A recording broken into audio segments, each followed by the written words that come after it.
Hi guys! So for today, I decided to do a collab with another beauty vlogger and also a friend of mine. And it is no other than Danica Flores. Hey guys, it's your girl Danica. Today, we will do our daily makeup routine, but with a twist. What twist again was that, Danica? We will discuss and share our knowledge about the similarities of Asian and Philippine literature. That is right, because last time our teacher taught us about Asian and Philippine literature, and we want to share what we know while doing our daily makeup routine.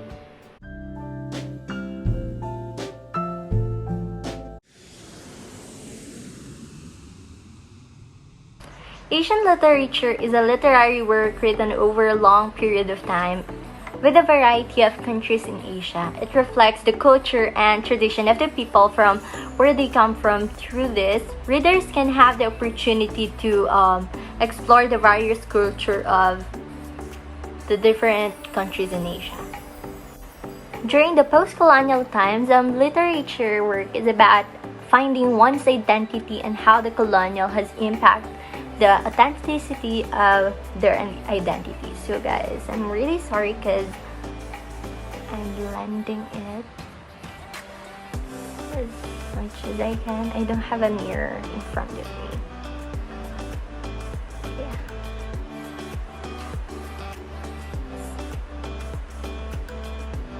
So the next thing that I'm going to do is putting concealer in my under eyes. There are some well-known authors in the Asian literature, and one of them is Haruki Murakami, who wrote the famous literary piece of Shahrazad, who loved telling captivating stories. Rabindranath Tagore, who wrote the Gitanjali, Bifer, who wrote Three Sisters, Su Tong, who published the Boat Redemption, and lastly is Miguel Sijuto, who wrote the literary piece entitled Ilustrado. So the significance of this is each can have a better understanding of the culture from the variety of countries in Asia, and literature can also help a person to gain knowledge and explore variety of things and develop different things, which is vital for each person's growth and their country also.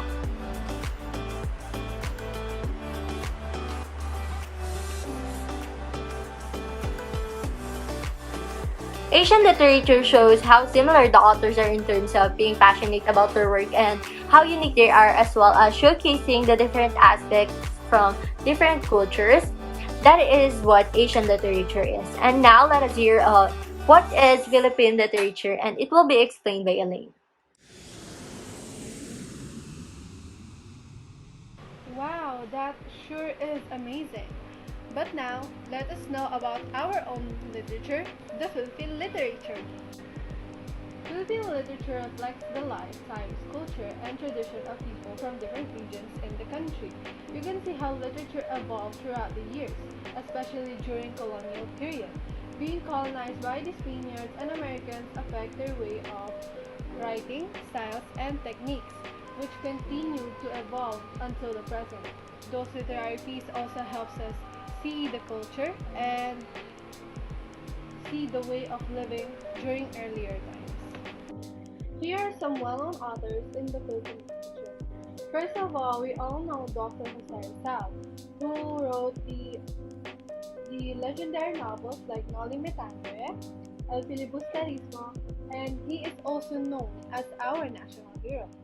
Second is Francisco Balagtas, who wrote Florante at Laura, and Edith Tiempo, who wrote Bonsai, and also Nick Joaquin, who wrote Mayday Eve, and Amado V. Hernandez, who wrote Mga Ibong Montenegro, and many more. What is the significance of Philippine literature? Well, first of all, literature is like a gateway to the past. It helps us learn our own country's history. It also acts as a mirror to society and makes us have a better understanding of the place that we live in. It also acts as an expression, a voice that can use to give meaning, start a movement, and change a nation. And that's exactly what Philippine literature is.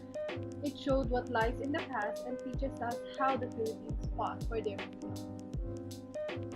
Just like Noli Me Tangere, it showed Filipinos were discriminated back then. It showed injustice and inequality, which led for the people to open up their eyes and realize their real situation. Now, there are similarities and differences in themes and approach in Philippine and Asian literature. First is similarities. Despite the fact that all through centuries, an endless sum of Philippine and Asian writing has been composed. Most of Philippine and Asian writing can be broadly categorized as verse, show, or account. The scholarly source of Asian composing was a rule decided by the encompassing culture of that time. Frequently communicates the philosophies predominant within the time. Now, for the differences, in the pre-Hispanic, Philippine literature was actually epics, passed from generation to generation, originally through an oral tradition. Asian literature encompasses East Asian, that includes Chinese, Japanese, and Korean literature. Central Asian literature in comparison. Now, there are reasons for these differences. Because the Philippine literature is literature associated with the Philippines from prehistory through its colonial legacies and on to the present, while Asian literature refers to the literature that was written over a period of thousands of years in a variety of countries in Asia. We can say that Philippine literature is a part of Asian literature, but in comparison, they are different. And that is it. That sums up everything that we have learned from Asian and Philippine literature. Remembering all of these made me realize that literature still is and will always be a part of our lives. Yes, it is. It is also important to have a knowledge about this, whether you like reading or not, because this is a part of our culture. And we have to acknowledge the author and their works to show appreciation to their contribution to the world. We also want to know what you guys learned from us in Asian and Philippine literature, so comment it down below. And I also would like to thank Danica for joining me in this vlog today. I hope this won't be the last. Thank you for inviting me, Elaine. I am so glad to do this vlog with you. And yes, we will do more collaborations for sure. Please like and share this video. Until next time, bye!